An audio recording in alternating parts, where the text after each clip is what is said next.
On a splendid Saturday morning, while walking to the rubbish bin to throw out some trash, a sudden realization hit me.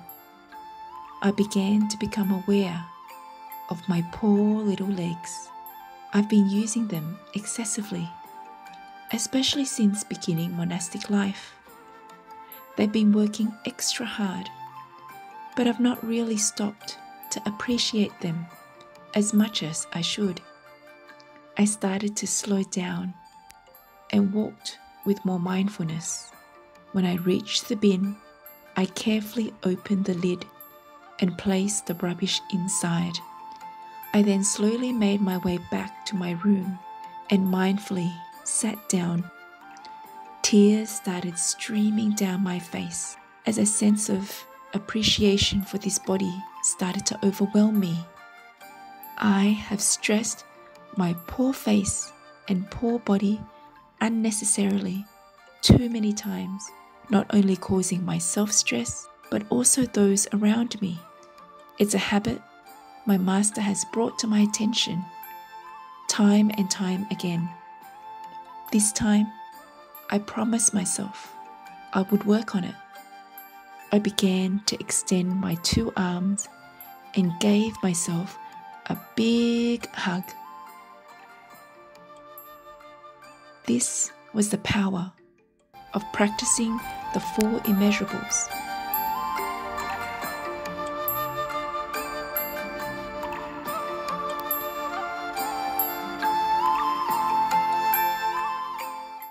Namo Shakyamuni Buddha.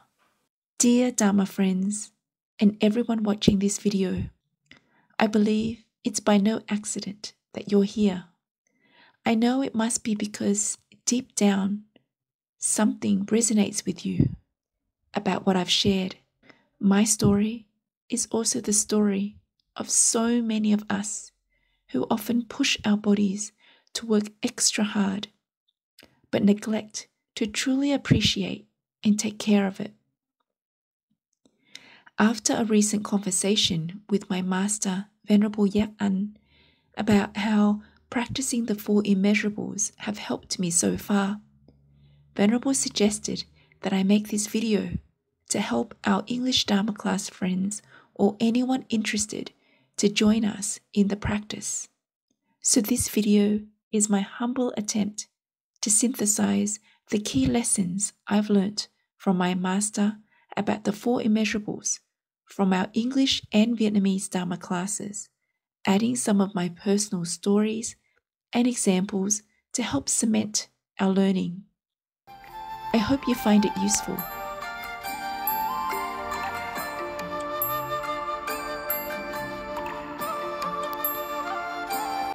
This video will cover what are the 4 Immeasurables, how they relate to Bodhicitta. I will explain the 4 Immeasurables in more detail, including near and far enemies or challenges, how the practice has helped me so far, how to practice the 4 Immeasurables, and I will end with a guided meditation session. So firstly, what are the 4 Immeasurables? They're also called the 4 boundless qualities or 4 infinite minds. Here are the definitions with Sanskrit and Vietnamese translations by Dr. B. Alan Wallace and Venerable Giac Anh. Loving kindness. In Sanskrit, it's called Maitri. In Vietnamese, it's called Từ. It's a heartfelt yearning and vision for oneself and others to experience happiness and the causes of happiness. May all Mother Sentient Beings and I have happiness and create the causes of happiness. Secondly, compassion. In Sanskrit, it's called Karuna. In Vietnamese, it's called Bi, which is a heartfelt yearning that all be free from suffering and its causes. But it doesn't stop there. We need to ask what we can do. May all mother sentient beings and I be free from suffering and stop the causes of suffering. Thirdly, joy. In Sanskrit, it's called Bodhicitta. In Vietnamese, it's he. It means delighting in our own and other people's merits, virtues, successes, and joys, while staying humble and egoless. May all mother sentient beings and I never be separated from the supreme joy beyond all selfishness and sorrow. Finally, equanimity. In Sanskrit, it's called upeksha. In Vietnamese, it's called sa, which means even-heartedness, clear and tranquil state of mind, and impartiality without attachment or aversion, learning to accept both gain and loss, praise and blame, success and failure, with non-attachment for oneself and others, not distinguishing between friend, enemy, or stranger, but regarding every sentient being as equal. May all mother sentient beings and I abide in equanimity, free from attachment and aversion.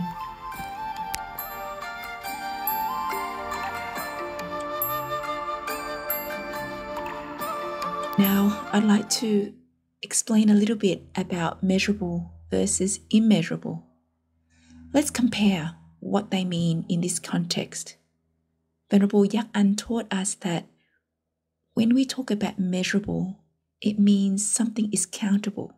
For example, the number of people close to us that we love can be ourselves, our family, our relatives, our friends, our pets, our neighbors, and that's pretty much all.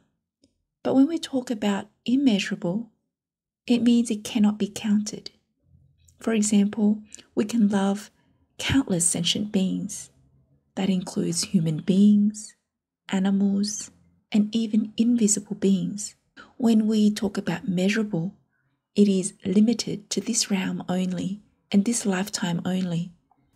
But when it's immeasurable, then it's not limited to this realm, but extends to all 6 realms beyond this lifetime.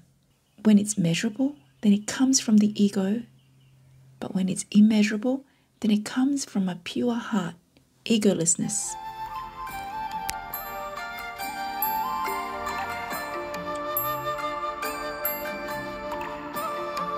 At this point, I thought I'd also share the definition of mother sentient beings. Venerable taught us that all beings have been our mother or father in our past lives. They have loved and cared for us with all their hearts. But sometimes, or even a lot of the times, we may have brought them sadness and tears. Practicing the immeasurables is a way to repay their kindness. Furthermore, these 4 qualities have the power to transform the ordinary mind into a noble one, which deepens our wisdom and compassion on the path to awakening.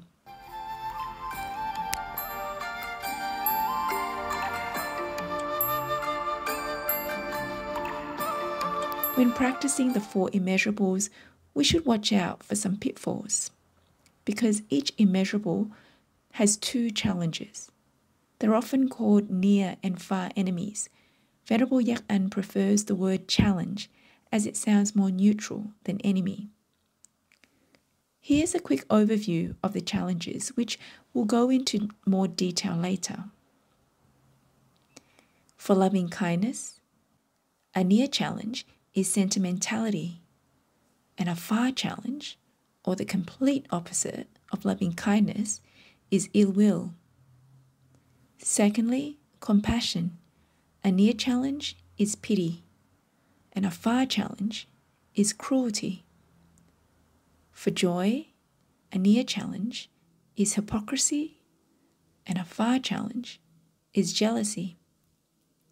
And finally, for equanimity, a near challenge is indifference, and a far challenge or the complete opposite of equanimity, is hatred.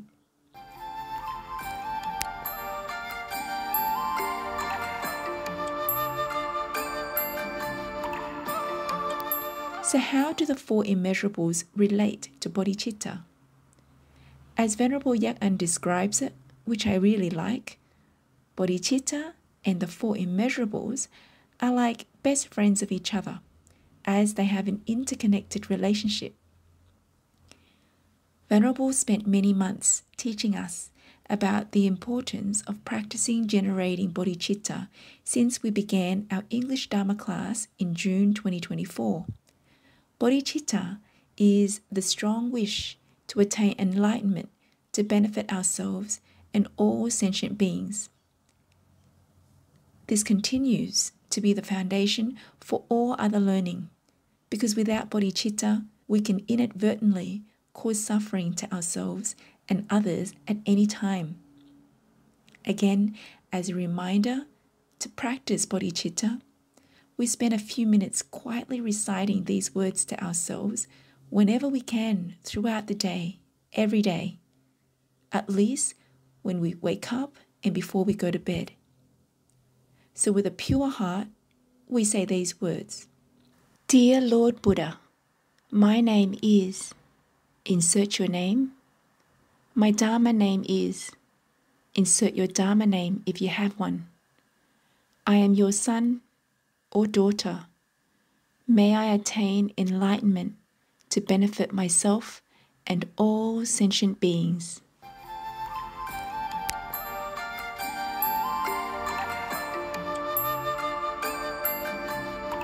A great analogy for bodhicitta is when building a Fabao stupa. A lot of time and effort was spent on carefully laying the foundation, drilling 68 pier holes in total, putting steel inside the holes to keep them strong, and then pouring concrete into them. This was done so that the foundation would be strong enough to hold up the 5 levels to be built on top of it. As I record this, a few days ago, the construction team had completed the final concrete pouring work for the top level. This was a major milestone for the project, which began in 2024. There's still a lot more work to be done, but at least now the foundation has been laid. Back to how the immeasurables relate to bodhicitta. Venerable taught us that we can think of the relationship like this. Bodhicitta is like the roots of a tree, and the Four Immeasurables are like the trunk or the body, the branches, the leaves, the fruits. The roots of a tree, or bodhicitta, is invisible. We cannot see how deep they are because they are hidden under the earth. On the contrary, the trunk, branches, and fruits of a tree, likened to the Four Immeasurables, are visible.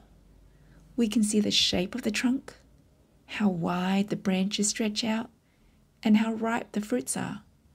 Just like others can see our expressions of loving kindness, compassion, joy, and equanimity through our speech and actions when interacting with them. So, they're pretty much the key takeaways I got from what Venerable taught us about the relationship between the Four Immeasurables and bodhicitta.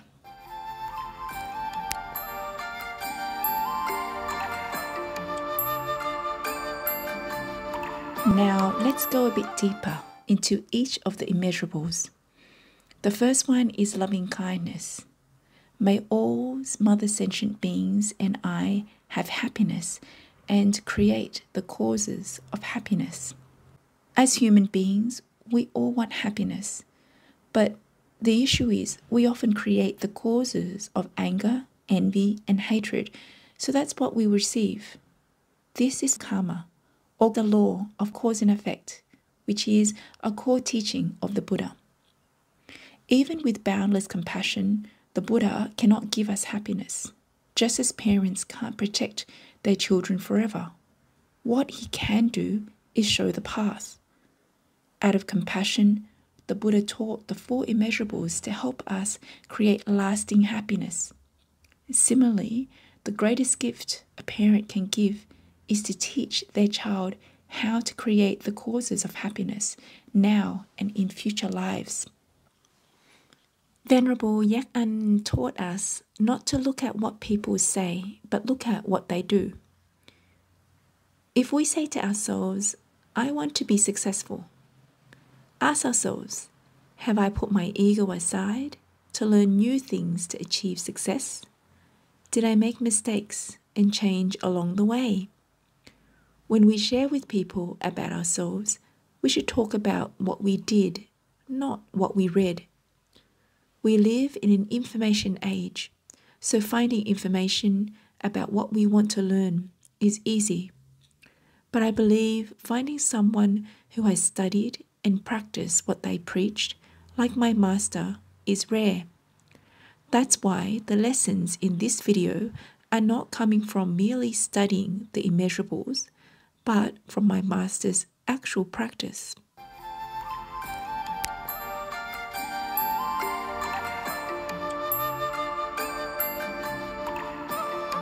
For our immeasurables practice to be continuous, Venerable Giac Anh taught these 5 steps. So we start off by listening to the teachings on the 4 immeasurables. Afterwards, we then reflect on our learning, seeing if it makes sense to us, and thinking about how we can put what we've learned into practice. Then, practicing. Once we've understood what we need to do, we will begin our practice. Then, the next step is believing. For us to keep practicing, we need to have a firm belief and trust in the practice and the process. Then finally, holding the Dharma light continuously. Once our belief is firm enough, it will become natural for us to keep practicing it every day. As Venerable Giac Anh teaches, we are responsible for our own happiness. The most empowering truth is we can create our happiness. Do you want to know a sign of someone who applies the precious Dharma in their daily lives? If we wake up in the morning and feel a deep appreciation for being alive, that we can practice the Dharma, serve our loved ones and sentient beings, then we are on the right path.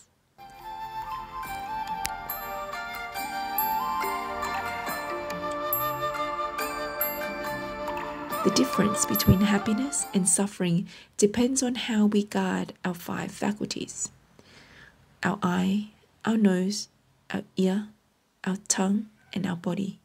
Seeing, hearing, smelling, tasting, touching. Let's take a look at the difference between a trained and untrained mind. For example, when our eyes see these orchids, a trained mind might think, "These orchids are beautiful," and we stop there. For an untrained mind, we also recognize its beauty, but we take it one step further by asking ourselves, "I wonder how I can make them mine." So the next time we go shopping, either in the shopping center or online, when we see a cool car, a funky phone, a gorgeous dress, or a pretty pair of shoes, use Venerable Giac Anh's powerful method of pausing for 1 second and notice what comes up after the object catches our attention. Do we want to own it? Do we imagine what it will look like on us? Catching our second or third thought in time might help us to not follow it, not only sparing ourselves from the time and trouble of trying to get a hold of it, but also from being out of pocket unnecessarily. If we're still easily angered or frustrated, then we know we are living with our ego. Although we'd like to think we believe in and practice the Dharma, deep down, we still believe we have an ego, so our words and actions are all used to protect it. If we want to have happiness, we need to make a commitment to ourselves to create the causes of happiness. One powerful cause of happiness is generosity. In Sanskrit, It's called dana. This is why the abbot, Venerable Venerable Giac Anh, and the Pháp Bảo community have traveled to India over 8 times to make offerings to thousands of monks and nuns. Giving to those on the path to enlightenment brings the greatest benefit, as thou help countless others out of suffering. Venerable Giac Anh taught us that a person's value is determined by how much they can give, not by how much they have in their bank account. The Four Immeasurables practice starts with ourselves, then extends to loved ones, and finally to all beings. Just like when a stone touches the quiet surface of the water, it creates a ripple. All ripples begin at the center. Venerable Giac Anh taught us that we must believe that we are the most worthy person to receive our loving kindness first. Why? Because we can't give peace or love to others unless we've cultivated it in ourselves. When we have enough happiness, we will be able to give this to others. Remember, when we create the causes of happiness, it will create many smaller effects. And causes also create causes, such as when we give ourselves loving kindness, then we are creating many new causes and many effects will be created as a result. So that's why practicing the Four Immeasurables is a cause that will create so many causes. In this case, they are positive causes, so the effects will be boundless and positive.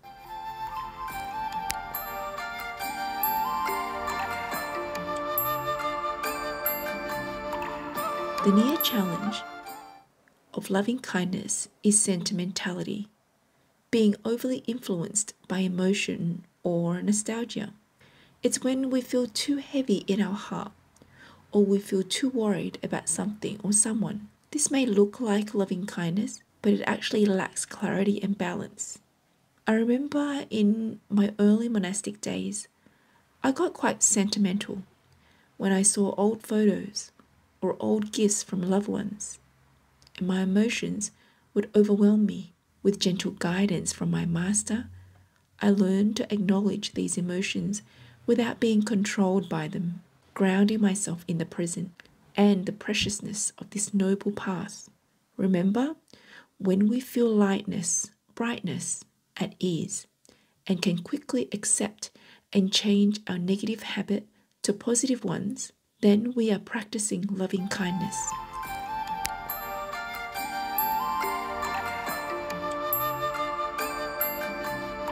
A far challenge of loving kindness is ill will or anger, which is easier to identify. When discontent or frustration arises, it's clearly not loving kindness. Venerable Giac Anh taught us that when someone does something that frustrates us, we should not try to stop them from doing what they want. We might think it's wrong, but it could be right. Or if it turns out to be wrong, then we should be there to help them, because that lesson was probably what they needed to grow. For many years, I made this mistake with my sister. I kept getting upset with her because I thought her actions would get her into trouble. But over time, I realized that what she went through was needed for her growth. Getting upset with her at the time was only a reflection of my own dissatisfaction with myself. Over time, I've learned to see difficulties and criticisms as opportunities to look within instead of getting angry or upset. Understanding that anger in others often reflects their own suffering helps me respond with compassion instead of reacting. Of course, I still have a long way to go before I become free from anger, but at least practicing loving kindness and compassion has helped.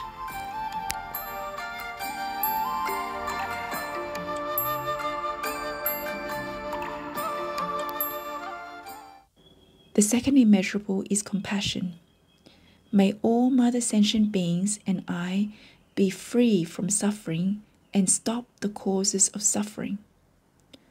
Venerable Giac Anh says, when we suffer, we must recognize that we've created the cause ourselves.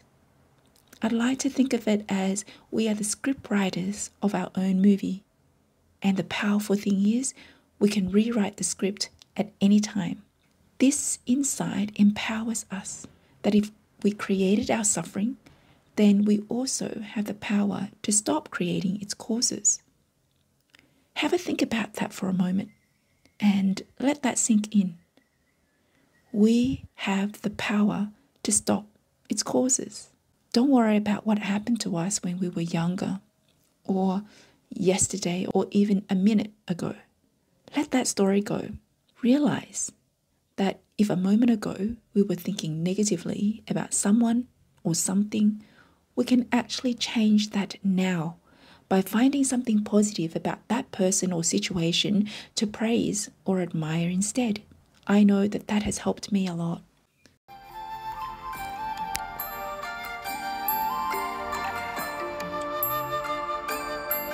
Venerable Giac Anh taught us the secret of Dharma practice is we don't worry about what we like or dislike. We just use loving kindness and compassion to treat others. As an example, this year marked 50 years of Vietnamese contributions to Australia. To celebrate, the Prime Minister invited about 50 distinguished Vietnamese Australians to his residence, Kirribilli House, including my Grandmaster, the Abbot, and my Master of Phat Bao Temple. Though honoured, our masters chose not to share the photos, out of compassion for those who weren't invited and might feel left out. To me, this was compassion in action. Venerable Giac Anh reminds us that if we love someone but easily become upset with them, that love may stem from ego because it carries expectations. Compassion is the sincere wish to remove suffering without expecting anything in return. Getting upset or frustrated only creates more suffering. Ego-based love is limited love. For example, we're less upset if a colleague forgets our birthday than if a loved one does, because we attach my to close relationships. My parents, my partner, my kids. Expecting them to know or care more is loving with the ego, and that attachment creates our own suffering.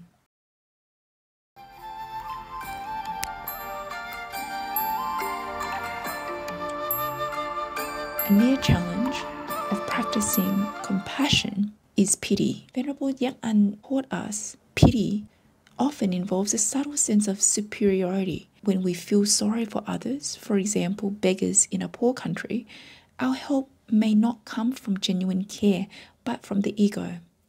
True compassion starts from equality, not thinking that we're above them. And the best way to give is with a pure heart, respect, and gratitude. This was also beautifully demonstrated by the volunteers of Tzu Chi Foundation in Taiwan, when I had a chance to go on a Buddhist trip years ago, who served with genuine warmth and humility.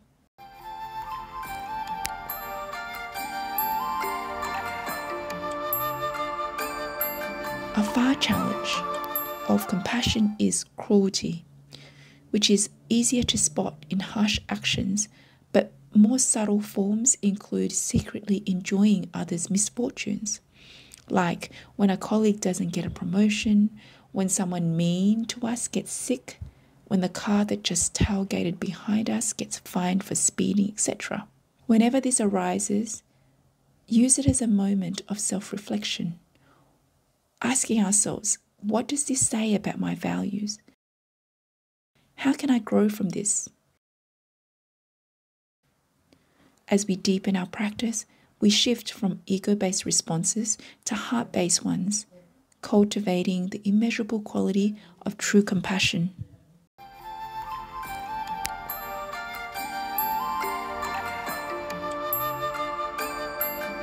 The third immeasurable is joy. May all mother sentient beings and I never be separated from the supreme joy beyond all selfishness and sorrow. The Buddha taught that suffering arises from craving. Our minds are afflicted by greed, anger, and selfishness. For the untrained mind, envy and selfishness often arise when others succeed. Knowing this, the Buddha introduced the joy immeasurable to help us overcome this negative tendency. Most of our happiness and sadness are fleeting, ego-based reactions to gain or loss. But this practice helps us cultivate joy selflessly, rooted in egolessness. By sincerely rejoicing in the good karma of ourselves and others, we generate positive energy and create more good causes. As Venerable Giac Anh teaches, we begin this practice with ourselves. May I rejoice in my merits. May I be humble and egoless. Many, especially in Asian cultures, struggle with acknowledging their own merits due to fear of appearing arrogant. I've seen this in workplaces. Some cultures are reserved about celebrating success, while others share openly. I remember a manager in an IT department for a university I used to work at once told me how two business analysts, one Vietnamese and one Aussie, differed greatly in sharing their achievements with him. The Vietnamese staff never shared her successes with him.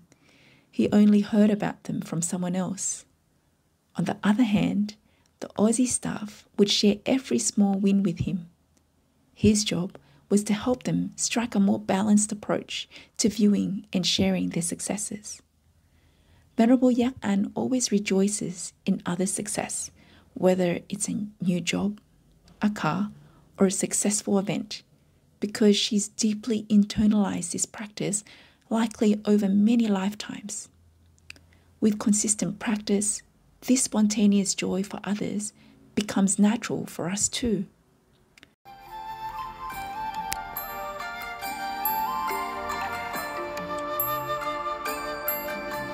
The far challenge of this practice is jealousy, and the near challenge is hypocrisy, pretending to be happy for someone while feeling otherwise inside. I remember feeling this as a teen. In Year 9, after topping graphic design for 2 semesters, I came second in the next 2. I remember congratulating my classmate, but my whole body language showed discomfort. My shoulder was hunched, my eyes looked down, my tone of voice was low.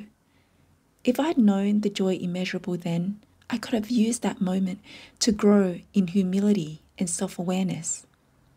Fortunately, as I got older, I learnt the importance of rejoicing in people's merits.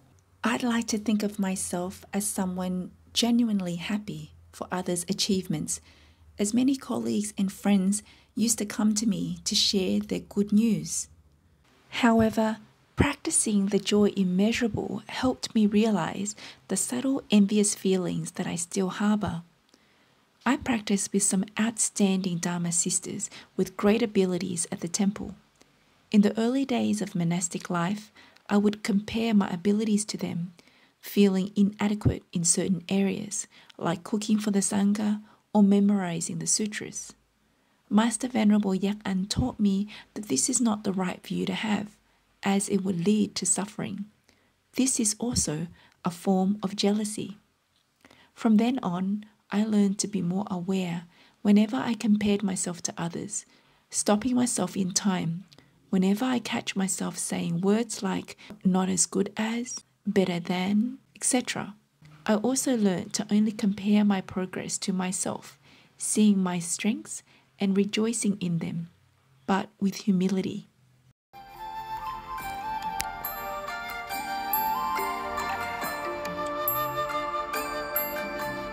The fourth immeasurable is equanimity. May all Mother Sentient Beings and I abide in equanimity, free from attachment and aversion. Unlike the other 3 immeasurables, equanimity can be practiced continuously, anytime, anywhere, without needing a specific person or situation to appear before us. You see, our senses are constantly stimulated, leading to distractions, cravings, and anger, especially when our ego is involved. For example, my job, my family. This disturbs our inner peace. Equanimity helps us become aware of likes and dislikes as they arise, reminding us to remain calm and balanced, free from attachment or aversion. When we like something, like a beautiful girl, a handsome man, a valuable gift, or a lovely compliment, we may cling to it. And when we dislike something, an unkind look, an unpleasant smell, or a harsh criticism, we may react with aversion. Practicing equanimity towards ourselves means accepting our karma, good or bad, with calmness and compassion. We neither get carried away by praise nor feel ashamed of our imperfections. For example, we may receive compliments on our eyes, or we might live with a hearing disability. Equanimity helps us stay balanced without pride or shame. Venerable Giac Anh shared the example of a skilled surgeon who must stay calm under pressure.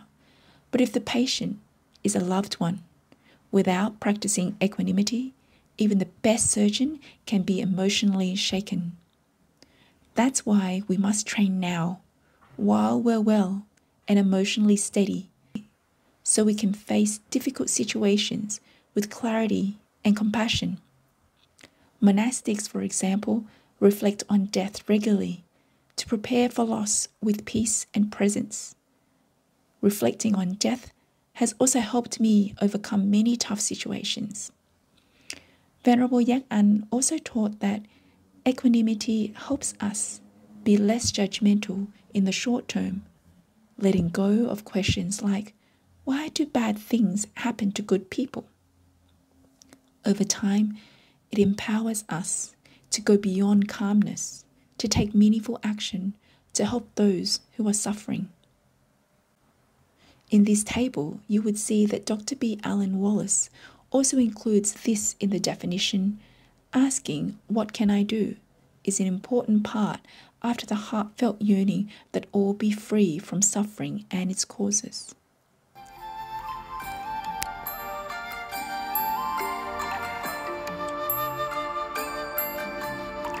When practicing equanimity, we need to watch out for two common pitfalls. The first one is indifference, which is a subtle near challenge, and hatred is a more obvious far challenge. A friend once told me she appreciated the Buddha Dharma, but struggled with the concept of karma. She felt it implied that people who suffer somehow deserve it, which seemed cold and indifferent. She believes that sometimes bad things just happen to good people. Venerable Giac Anh clarified that this is a misunderstanding. Karma is not about blame or punishment. The Buddha never taught that people deserve to suffer. However, saying misfortunes are purely random also misses the mark. In Buddhism, nothing happens without a cause. Remember, our mentality shapes our reality. Understanding karma helps us remain calm and clear-minded when others are suffering, but it must be paired with compassion, not indifference. We recognize suffering has causes and wish for others to be free from it and to stop creating its causes. This is why Venerable Giac Anh taught that we don't practice the Four Immeasurables in isolation. Each one supports and balances the others. For example, compassion prevents equanimity from becoming indifference. Also from the same table, I found the last column to be very helpful in understanding how there are remedies for each immeasurable. Just like compassion is a remedy for equanimity, equanimity is a remedy for loving kindness, joy is a remedy for compassion, and loving kindness is a remedy for joy.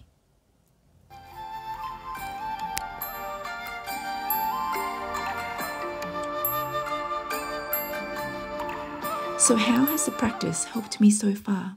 Well, I'm new to this practice just like you, and I've already noticed some small but meaningful changes since I began 2 months ago. In addition to the story that I shared at the beginning of this video, it's also helped me better understand karma and strengthen my belief in the power of our thoughts to shape our reality. Most people know what karma means, but true understanding would lessen their suffering. Being reminded daily that ending suffering means ending its causes has made me more aware of my physical and mental pain and being more proactive in easing it. For instance, I used to ignore my body's needs. After spraining my arm during Lunar New Year from carrying heavy things, I assumed it would heal on its own, but the pain lingered for weeks. Through practicing self-compassion, I finally reached out to a Dharma sister who gave me an alcohol and ginger remedy. As I massaged my arm twice a day, I sent it healing energy with the words, "Thank you, I'm sorry, and I love you." And miraculously, after just over a week, the pain eased. So I'm deeply grateful to Master Giac Anh for the practice, to my Dharma sister, and even to the humble ginger mixture.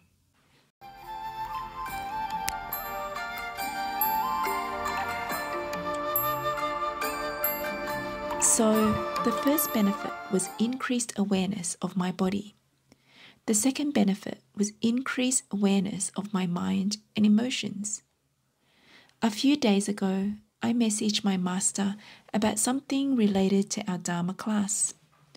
Her reply was clearly disappointed. Just moments earlier, I had felt calm and light, like still water under the moonlight after our 7 p.m. chanting. But as soon as I saw the text, a wave of emotions hit me. I felt tension rise in my body. My mood sank, and I was disappointed in myself. I knew I had made a mistake, so I sent my master a sincere apology. I sat at my desk, reflecting quietly. Within 20 to 30 minutes, I made peace with the situation, accepted the consequences of my actions, and gently brought my mind back to balance. Then I returned to working on this video. A few months ago, I would have carried that emotional weight for hours, maybe even into the next day. Now, I'm learning to return to stillness more quickly, thanks to practicing the equanimity immeasurable.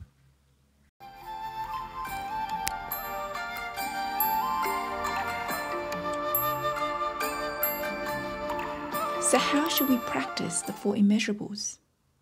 To make this deep practice more approachable, Venerable Giac Anh taught 3 progressive stages. Stage 1 is practicing for ourselves. Stage 2 is practicing for our loved ones. Stage 3 is practicing for all mother sentient beings. Because we've been attached to our ego for countless lifetimes, it's hard to instantly feel loving kindness, compassion, joy, and equanimity for all beings. So we begin with ourselves. Just as we can't give what we don't have, we must first cultivate sincere peace and kindness within. When loving kindness arises naturally in our daily life, we move to stage 2, directing it to loved ones, parents, partners, friends, pets, teachers, carers, anyone we cherish. Stage 3 is extending that boundless love to everyone, including strangers, those we struggle with, and all beings who have once been our mothers in past lives.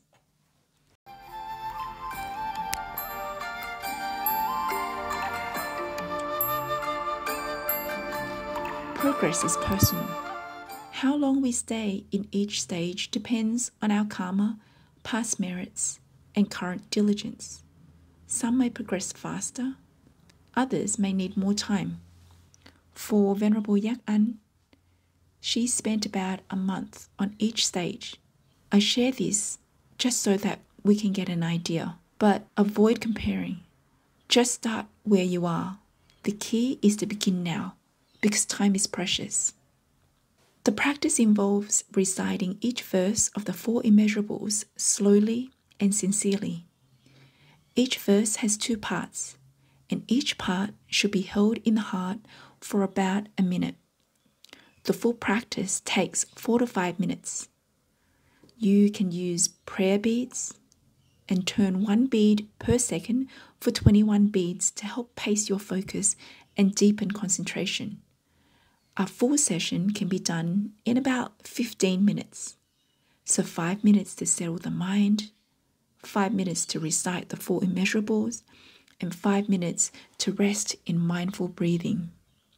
For those who have studied psychology, you would know that psychology suggests holding a positive thought for 17 to 68 seconds, which can activate a matching vibration, aligning with the law of attraction.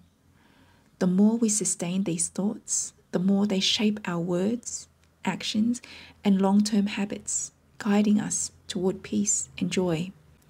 Be mindful that emotions may arise during the practice. That's very normal. What you need to do is simply observe them with awareness, but don't resist or cling. Let them pass like clouds in the sky. Over time, their energy transforms into the qualities of the immeasurables. Just as prolonged negative thinking is harmful, sustained positive focus helps us heal and manifest a life rooted in clarity, compassion, and deep happiness.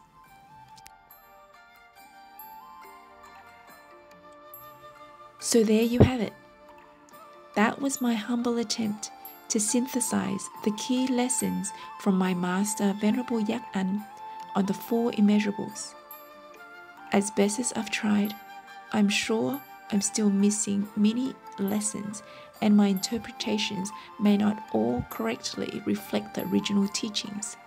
However, I hope you still got some value out of it. If anything is unclear, please reach out to Venerable Giac Anh at dharmaaroundus@gmail.com, or just add your questions below. Otherwise, feel free to comment on how the lessons have helped you so far, or how any explanation or example here has clarified the teachings for you. Thank you for watching. May you be well, be happy, and be safe. Happy practicing.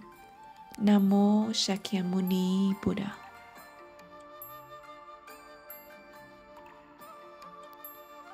Let's begin by finding a comfortable position, seated or lying down. Gently close your eyes. Take a deep breath in and breathe out slowly. Allow your body to soften. Let your shoulders drop. Your hands rest lightly. Your face relax. Now, bring your attention to your breath. Feel the gentle rise and fall of your abdomen. The coolness of the in-breath. The warmth of the out-breaths. With each breath, let go of the noise from the day. Let your mind settle like dust falling gently to the ground.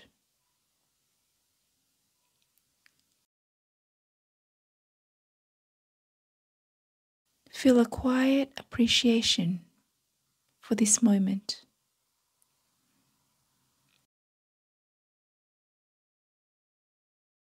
For your precious body and mind. For the chance to practice.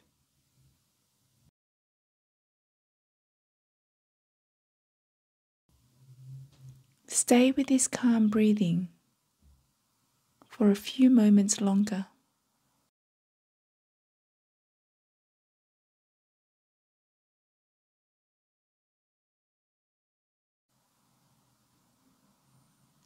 Let everything be just as it is.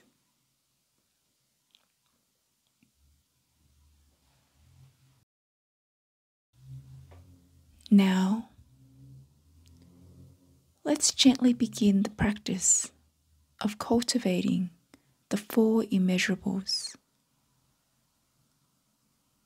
First, make sure the mind is still and clear. If any distraction arises, gently return to the breath. Now, from this pure and settled place, slowly begin to repeat each verse. Speak from your heart.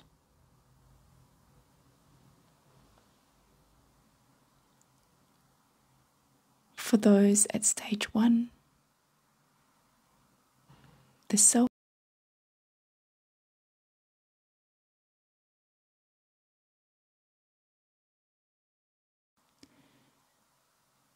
silently recite each line and hold the thought in your heart for about 21 seconds.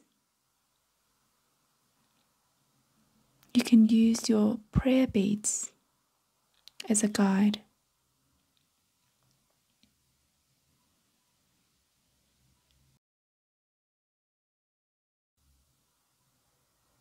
Loving kindness. May I have happiness. Hold the thought.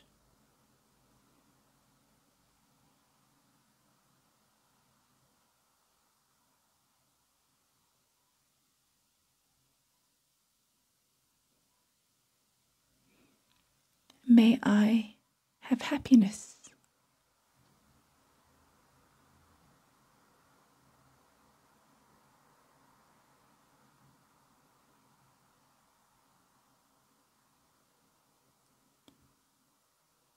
May I create the causes of happiness.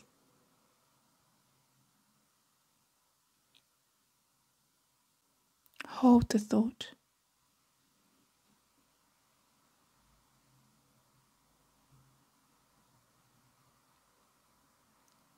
May I create the causes of happiness.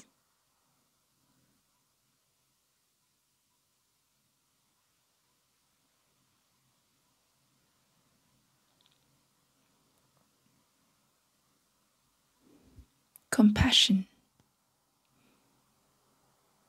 May I be free from suffering. Hold the thought.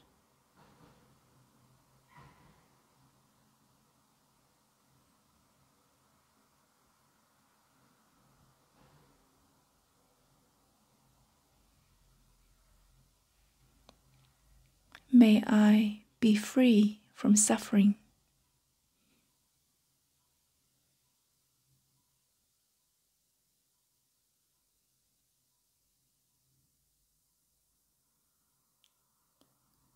May I stop the causes of suffering. Hold the thought.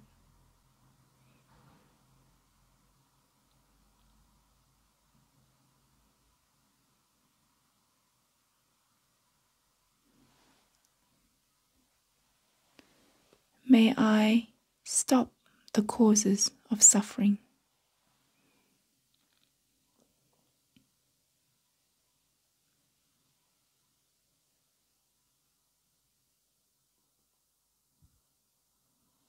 joy.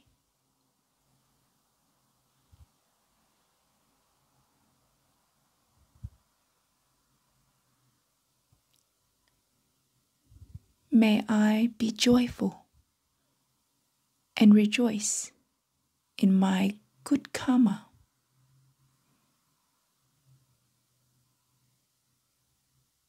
Hold the thought.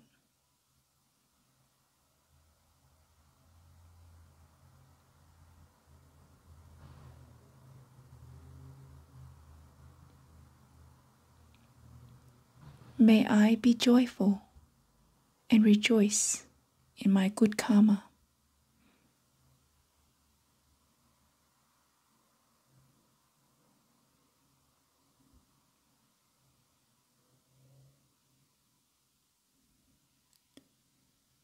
May I be humble and egoless.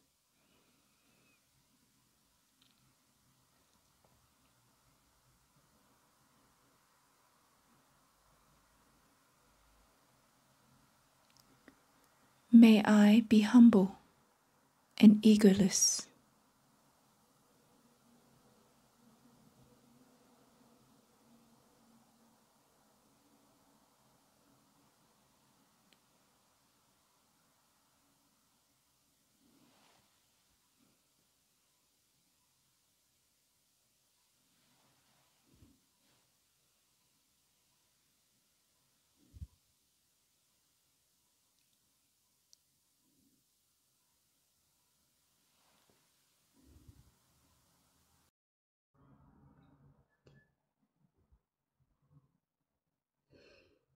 Equanimity. May I abide in equanimity. Hold the thought.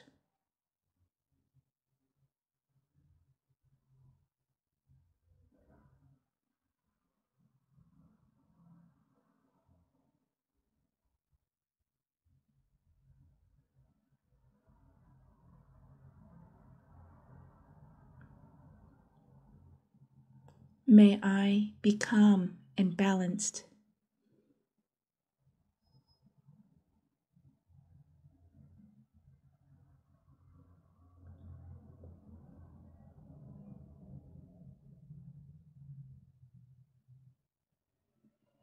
May I be free from attachment and aversion.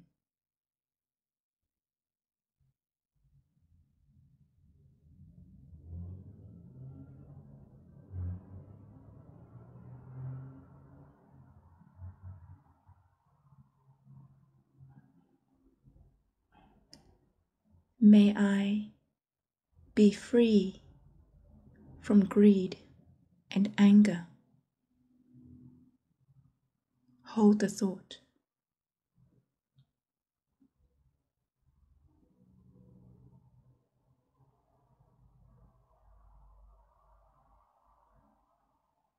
If you're in stage 2 of the practice, replace I with all my close ones.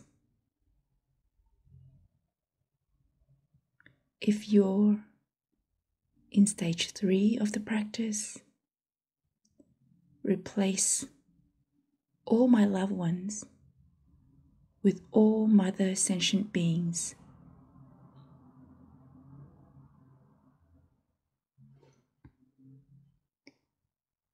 Repeat each verse with deep sincerity.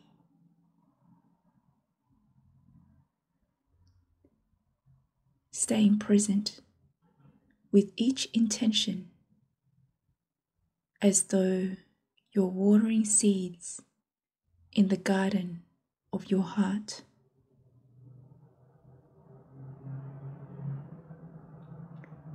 Let the feelings arise naturally and return to them gently if the mind wanders.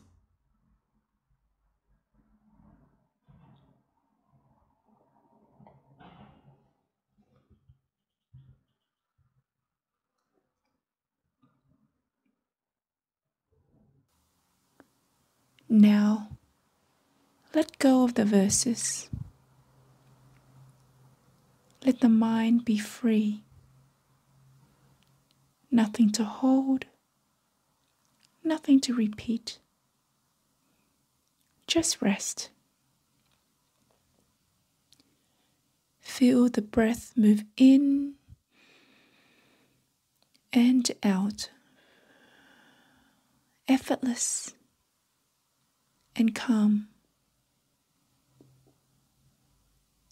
Allow thoughts to come and go, like clouds drifting across the sky.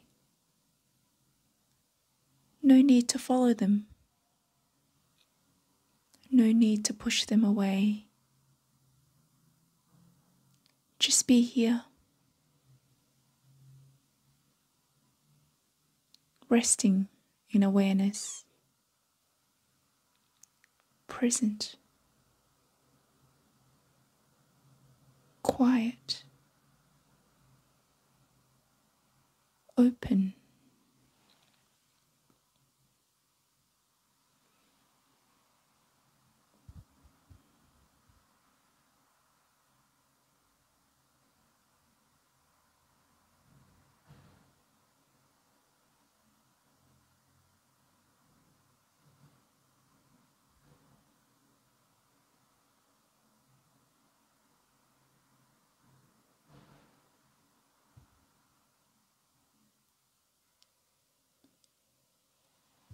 As we come to the end of this practice,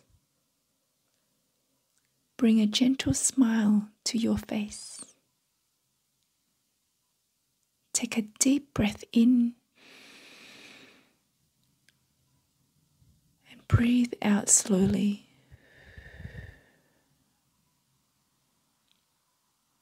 Carry the warmth of this practice into your day. May it bring peace, clarity, and kindness into your actions and your speech. When you're ready, gently open your eyes.